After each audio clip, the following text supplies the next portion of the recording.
Hello and welcome back to Big Mouth. Wow, and don't forget, tag me on Twitter at MoviesTVMad with any questions, any topic suggestions, any articles, and if you're lucky, I'll read them out and give you a big shout out. Right, this is absolutely massive.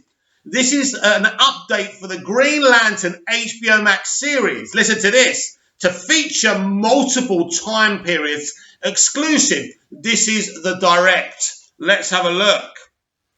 The Green Lantern HBO series is relatively shrouded in mystery, still being in the early stages of its development phase. What is known about the show is that it will feature a diverse range of characters, including the heroes Guy Gardner and Alan Scott. The creators behind the series have high hopes for its production quality, with producer Mark Guggenheim saying that HBO Max is going to produce like a film. The Direct recently reported that the series is introducing an all-new character to the Green Lantern mythos who will be a half-human, half-alien lantern. And by the way, that will be a woman of colour. But it gets better than that.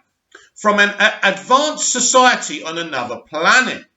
Now, more information about the series has revealed one of the series' central concepts. The Direct has exclusively learned that the Green Lantern series for HBO Max will feature multiple time periods as part of its plot. Wow, what an amazing concept. Sources indicate that the show will feature the 1940s, the 1980s and the modern day as settings. How the series will alternate between these time periods is currently unknown, but I can hazard a guess after the article I will tell you. Alan Scott is also mentioned as being included in the series as a gay man who has to traverse 1940s America whilst hiding this fact from society around him. Meanwhile, Guy Gardner will be featured in the 1980s as a hyper-masculine and abrasive character similar to his portrayal in the comics. And we can all see where this is going, don't we? And we'll talk about that. What this means, multiple time periods featured in this show will make for an incredible, ambitious storytelling device for Green Lantern series. Having a variety of different temporal settings allows the narrative and its visual counterpart to be diverse, being able to feature various iconography and address relevant social issues specific to the time periods. These specific settings also line up with the Golden Age, Silver Age and Bronze Modern Age of comics, allowing the series to cover a lot of ground in Green Lantern's history. The question then comes of how this series, writer, producers and other creators will achieve this feat. It may be a tad odd to introduce multiple timelines and to not have the respective characters converge at some point, so it is likely that they will not leave the characters separated for very long.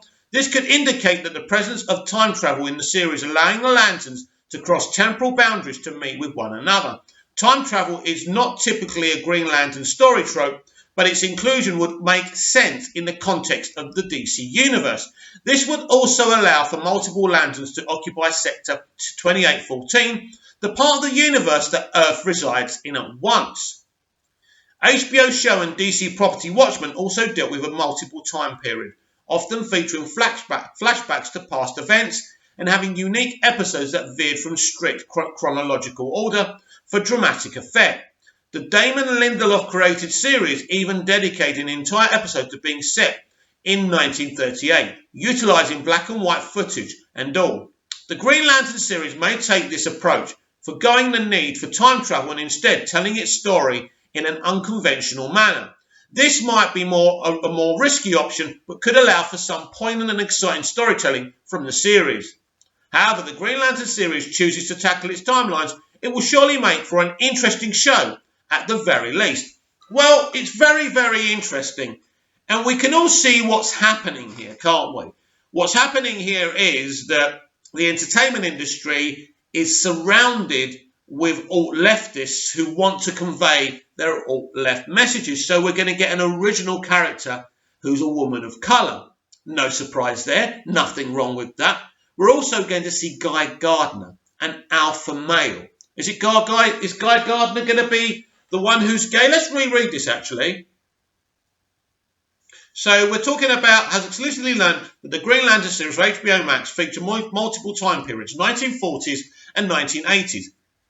Alan Scott is also mentioned as being gay. So basically, Alan Scott is gay and Guy Gardner is the alpha. So I think what they're trying to do here with the mixture of these time periods is actually show us how bad the past was and how great the present is. And I think this is what they're attempting to do. So we've got an alpha male, we've got a man who's gay, but he's hiding the fact he's gay because he's in the past. And, you know, we know that people who were gay in the past could get beaten up or attacked or abused, you know, so we know this. So they're going to do this. Now, I don't particularly have a problem with any of this, right? Even though I have issues with the alt left in the entertainment industry and how they're destroying the entertainment and excitement and enjoyment of entertainment and escape. But this could be done quite well. Now, how I think they're going to deal with these time periods is this. I think 1 week will be in 1940, 1 week will be in 1980, and the next time will be in 2021 or 2022 or whatever year this show lands on. So this could be really interesting. So what are we talking about? 8 to 10, 13 episodes, whatever it is. You could have like maybe 3 episodes in 1940, 3 episodes in 1960, and another 3 episodes in the modern time, right? So I think it's a great concept. I can see what politically, I know what they're attempting to do here. They just can't help themselves. It was just like the Watchmen series. They just can't help themselves. This is always what was going to happen.